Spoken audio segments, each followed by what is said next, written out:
Pumunta ako ng Alliance Motorcycle at ito ang motor na aking nasilayan.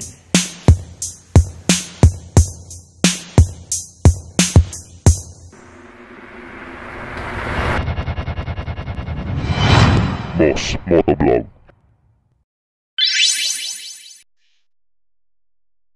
Muling nagbabalik ang Raider R150 at sa ika-28th anniversary nito o dalawang dekadang nagbigay sa atin ng power, forma, tikas. At sino ba hindi makakakilala sa nag-iisang hari ng underbone? At ito lamang ang underbone na walang binabago mula noon hanggang ngayon. Same engine as you are. Ikaw pa rin ang hari at makina na ginamit mula noon at hanggang ngayon. Mas pina-improve pa ito dahil fuel injected na.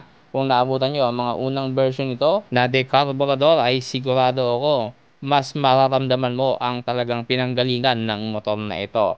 At ngayong mas pina-fuel efficient, mas lalo pa itong pinalakas at sa makabagong pormahan at tindigan ngayon ay talaga namang makabaliliig. Sino mang makakakita at makakapansin nito ay siguradong hahangarin at papangaraping magkaroon.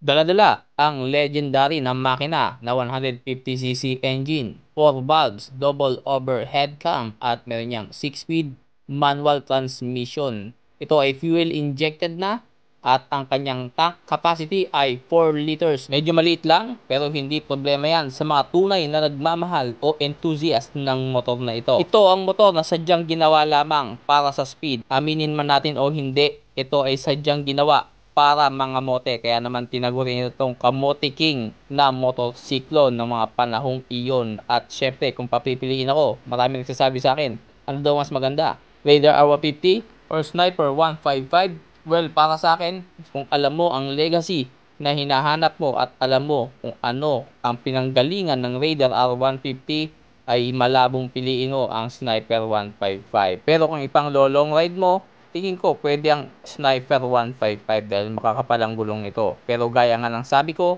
ang Raider R150 ay hindi ginawa para ipang long ride. Ito po ay ginawa para sa speed. Para sa tunay na matikas na rider ay syempre maghahanap ka ng matikas na motor at wala ka nang makikita sa ngayon na pinakamatikas na underbone kundi ang nag-iisa hari ng underbone, Raider R150.